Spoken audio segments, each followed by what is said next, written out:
Bonjour à tous et bienvenue sur La Retraite à 40 ans, le podcast pour prendre sa vie en main. Chaque dimanche, retrouvez une personne comme vous qui échange sans fil sur ses origines, ses ambitions, ses aspirations, sa relation à l'argent. Je m'appelle Victor Laura, je suis l'expert français du frugalisme et du mouvement FIRE, Financial Independence and Retire Early, indépendance financière et retraite précoce. Retrouvez mon livre La Retraite à 40 ans, c'est possible aux éditions Larousse. Pour rejoindre le mouvement FIRE, c'est sur devenirfrugaliste.com. Il y a une communauté, des workshops et des outils.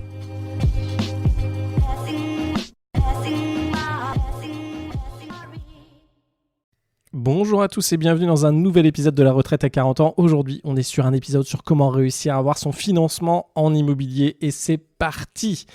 Déjà, on revient sur les différentes étapes pour un financement immobilier. Donc, ça peut prendre entre 1 et 3 mois d'avoir un crédit immobilier. Donc, comme ça, vous le savez. Et d'ailleurs, c'est pour ça que lorsqu'on signe le compromis de vente, on a généralement 3 à 4 mois de délai pour finaliser la transaction immobilière.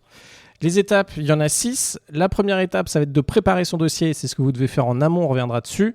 Et en gros, ça veut dire de rassembler toutes les informations qui sont nécessaires dans votre cas. La deuxième étape, c'est la demande. Concrètement, déposer un dossier, contacter une agence, vous présenter et déposer un dossier. Ensuite, on a l'analyse de la banque. Ensuite, on a la décision et offre de prêt. Donc là, on vous fait, la banque vous dit si c'est bon ou pas. Alors, généralement, il y a un petit peu d'aller-retour à ce moment-là. C'est-à-dire que la banque va vous tester avant de faire l'offre de prêt. Je pense qu'ils ont des statistiques en interne. Ils vont vérifier avec vous, ils vont faire une pré-offre de prêt. Et après, vous allez avoir une offre de prêt concrète. Enfin, il y a la signature. Et là, vous avez un délai de 10 jours pour un crédit immobilier. Donc, sachez que pendant 10 jours, vous devez attendre. Donc, attention à ce décalage-là. Vous ne pouvez pas compresser tout ça lorsque vous le faites en perso. Et enfin, il y a le déblocage des fonds entre 2 et 5 jours. Donc là, attention aussi, ça peut prendre du temps de débloquer les fonds. Donc, entre les notaires qui repoussent, qui changent les dates, qui ne trouvent pas de moment pour signer et les documents qu'ils doivent avoir de leur côté, principalement des documents de mairie. Et de l'autre côté, les banques où il y a besoin de débloquer les fonds, souvent on finit à last minute où les fonds sont plus ou moins débloqués, envoyés, etc.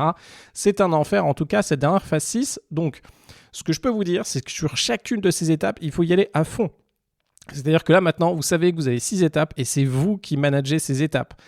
Si vous n'avez pas votre crédit et que votre banquier a mis plus de temps, par exemple, pour faire l'analyse de votre dossier ou qu'il y a eu plus de temps pour faire la décision et l'offre de prêt, sachez que c'est votre responsabilité. On se le rappelle toujours, c'est votre objectif d'avoir votre crédit.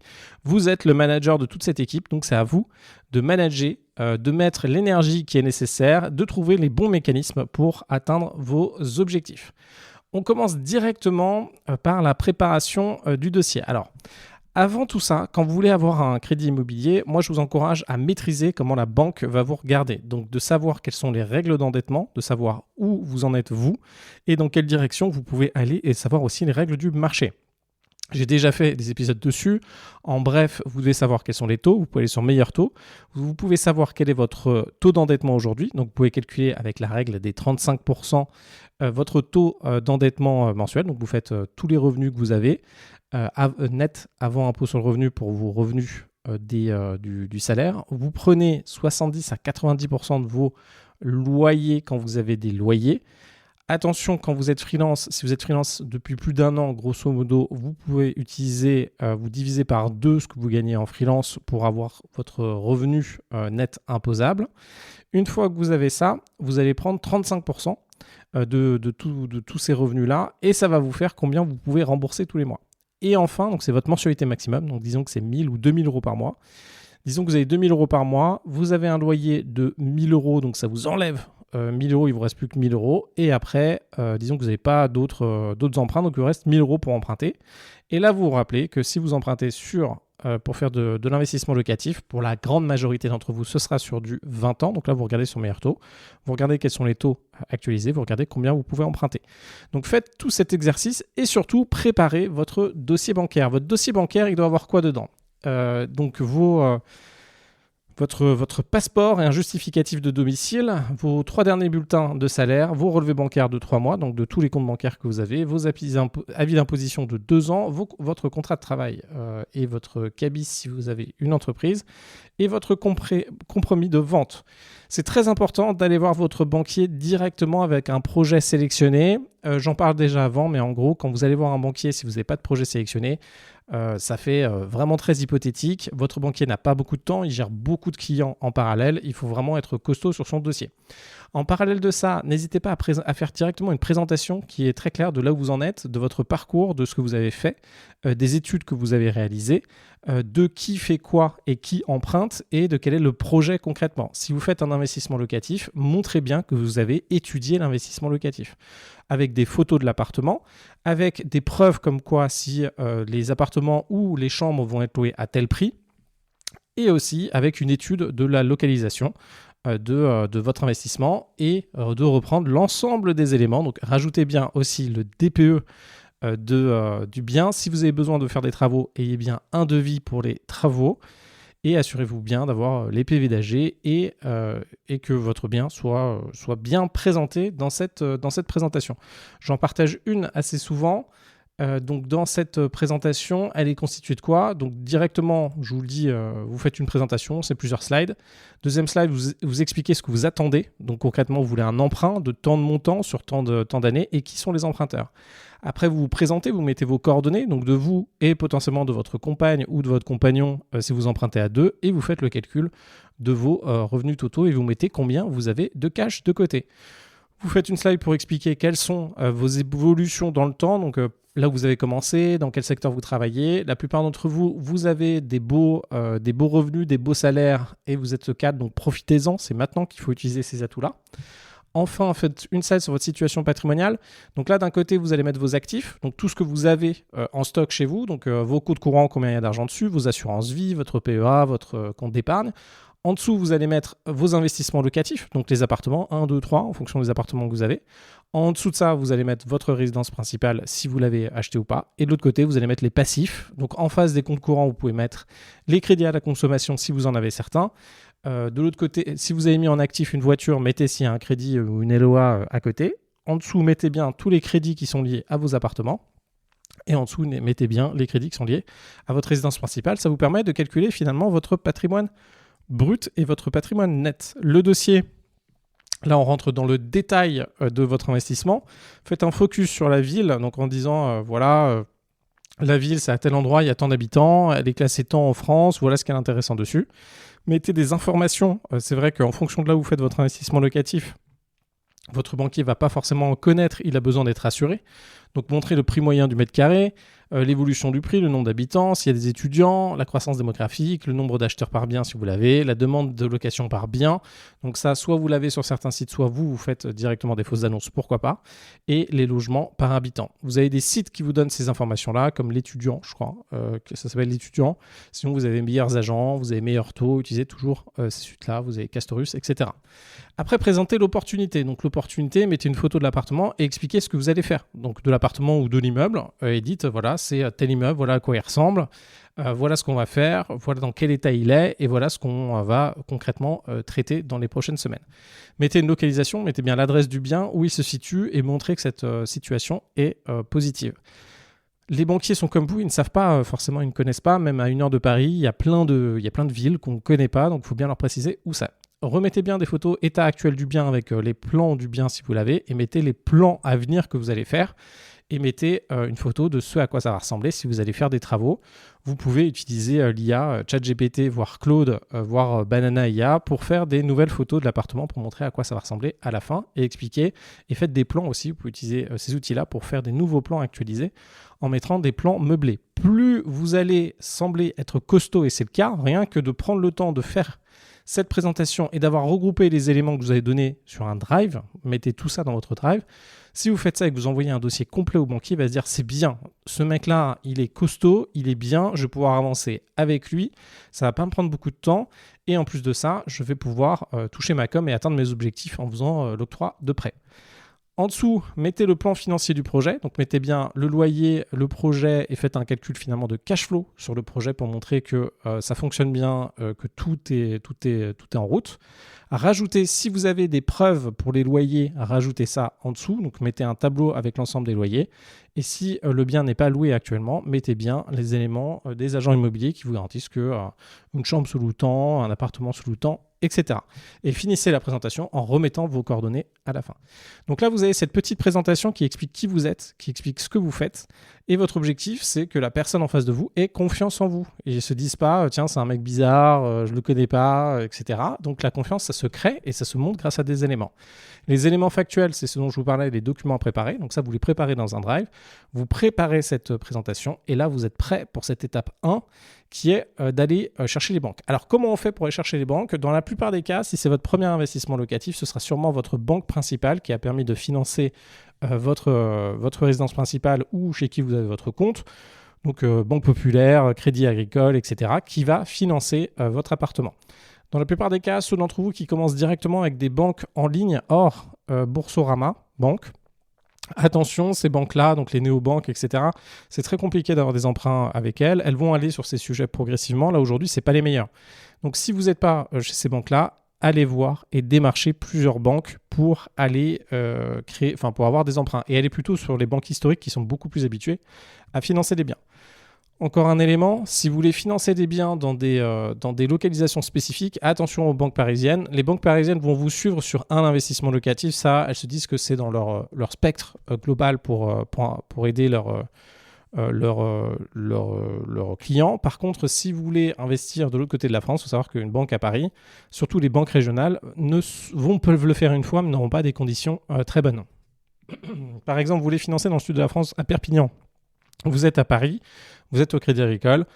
Sachez que testez, mais sachez qu'à un moment, le Crédit Agricole va dire attendez, ça sort de notre. Nous, on est régional, on est le Crédit Agricole de Paris, il faudra aller voir le Crédit Agricole de Perpignan pour faire cette opération. Donc, sachez que ça peut arriver.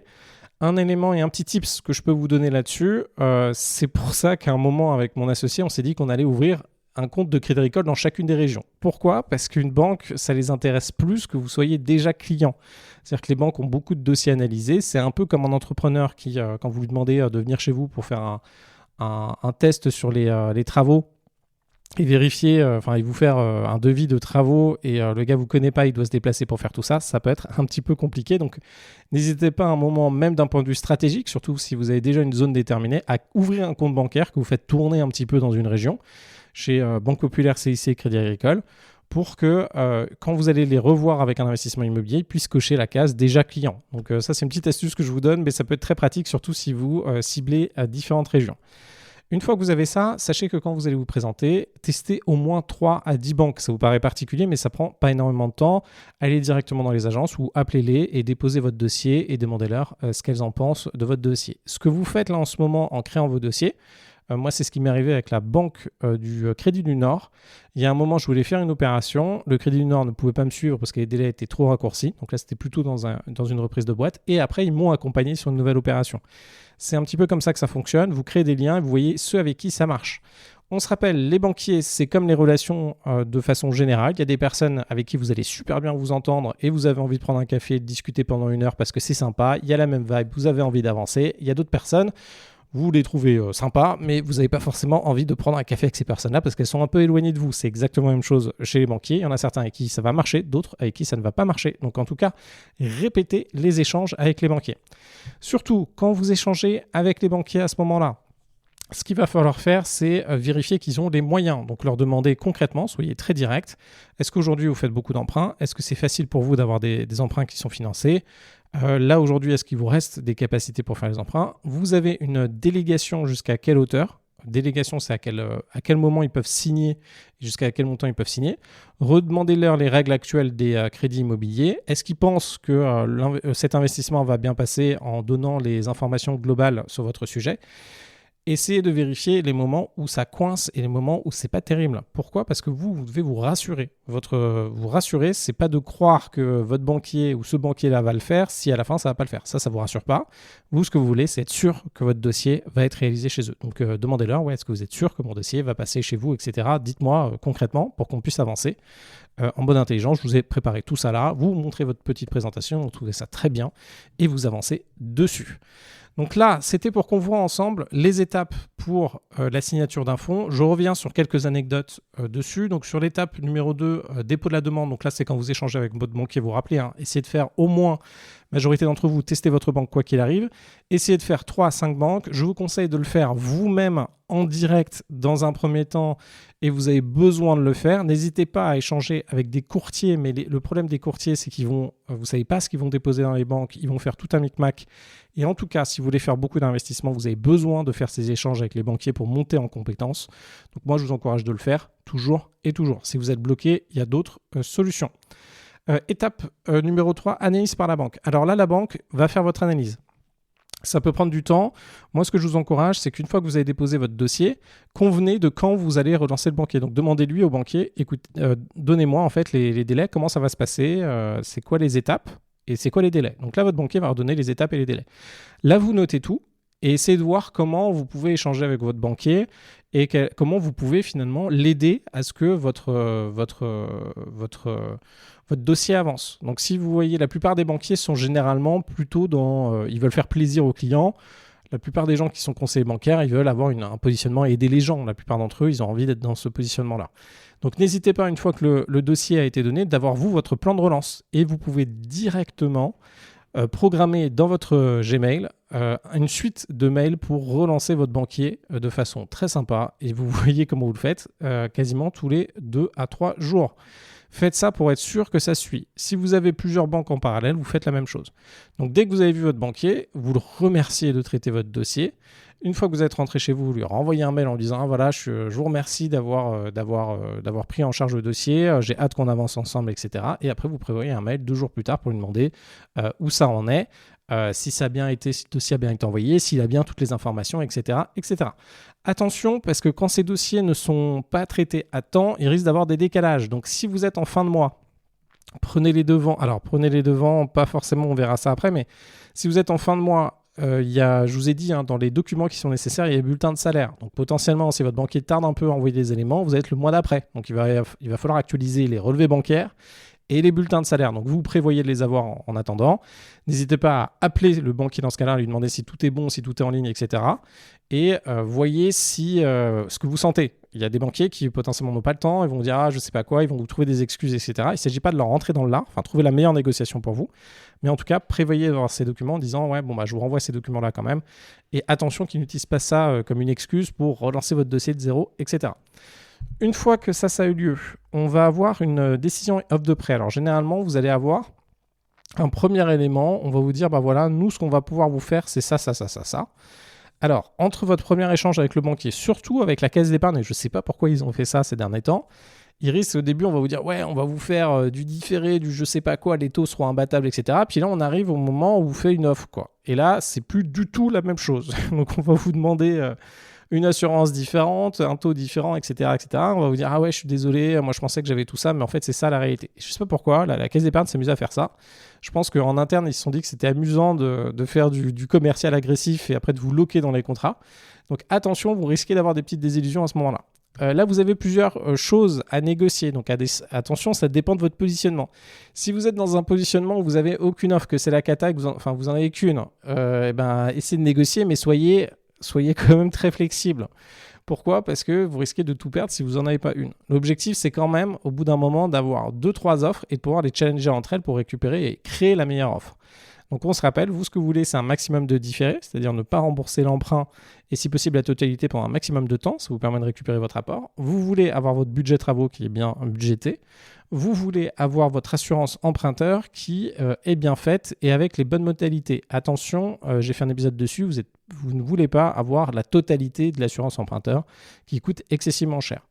Et en fin de compte, ce que vous voulez c'est un taux qui est intéressant et bref, vous voulez votre bien qui est financé. Donc là, vous êtes dans une phase où vous allez négocier. Les négociations, attention, quand vous lancez là-dedans, ça peut rejeter 1 à 2 semaines d'échange. Pourquoi ? Parce que vous allez récupérer une offre, vous allez faire vos demandes, vous allez faire des appels avec des personnes pour qu'ils vous expliquent. Surtout qu'aujourd'hui, les offres de prêt, attention, ça devient complexe à comprendre. Souvent, ils vous font plusieurs lignes de crédit avec des maturités différentes. Ils vous utilisent des termes un petit peu nouveaux, ce qui fait qu'en fait, c'est assez compliqué de comparer 2 offres de prêt où on a l'impression que c'est pas, vous avez le TAEG qui va être le taux qui est censé tout représenter, mais en réalité, quand vous regardez deux offres de prêt différentes, c'est un peu compliqué. Donc en fait, on arrive juste à un moment, essayer de trouver, vous allez sommer les intérêts de l'emprunt d'un côté, vous allez regarder les mensualités pour essayer de vraiment faire un jeu pour comprendre vraiment combien coûte votre emprunt réellement, etc. C'est un petit peu, d'expérience, c'est un petit peu plus compliqué que prévu, surtout de plus en plus en ce moment. Une fois que vous avez ça, vous allez avoir, on va vous faire l'offre de prêt, on va vous l'envoyer à signer et vous allez la recevoir et vous allez avoir 10 jours pour la signer. Là, c'est très bien. Normalement, tout est on track et c'est bon. À ce moment-là, vous pouvez arrêter les recherches avec les autres banques, mais vérifiez si vous avez des incertitudes à un moment, levez les incertitudes. Il y a toujours la possibilité, tant que vous n'avez pas le bien et les clés, ça peut toujours capoter. Donc là, vous êtes dans votre délai d'attente d'une dizaine de jours. Alors là, surtout, ce qui est en train de se passer, c'est que là, vous passez plutôt du côté notaire. Vérifiez avec votre notaire que tout marche, que tous les éléments sont bons. Indiquez-leur les délais, communiquez avec l'agent immobilier. Quoi qu'il arrive, vous communiquez avec les vendeurs pendant toutes ces étapes-là pour leur dire où vous en êtes. Faites un update une fois par semaine, c'est pas mal avec les vendeurs. Le pire, c'est que les vendeurs sont tous stressés. Ils sont persuadés que vous allez acheter leurs biens, que le problème est réglé de leur côté, qu'ils peuvent changer de ville, qu'ils peuvent prévoir de partir, etc. Mais attention, ça peut bouger. Une fois que ça c'est fait, ce que vous allez pouvoir réaliser, c'est le déblocage des fonds. Donc là, attention, il faut coordonner tout le monde. Donc assurez-vous, les gens ne se parlent pas et se parlent mal entre eux. Donc assurez-vous que vous avez bien le bon discours et les bons éléments. Donc vérifiez avec votre banque que le notaire a bien demandé, vérifiez avec le notaire qu'il a bien demandé, etc. Parce que de temps en temps, ils vont se dire « Ah non, mais c'est la banque, c'est le truc, je ne sais pas quoi », ils ne se parlent pas. Et en gros, tout le monde se remet la faute sur tout le monde a raison, mais le résultat, c'est que votre opération, elle capote. Voilà. On a vu ensemble quels sont les éléments sur l'obtention d'un crédit immobilier. J'espère que ça va vous aider. Comptez vraiment 2, 3 mois, voire 4 mois et prévoyez bien toutes ces étapes et structurez-vous et projetez de la confiance. Et surtout, bonne chance pour vos invests. N'hésitez pas à me laisser un petit commentaire et 5 étoiles. Et moi, je vous dis à très vite.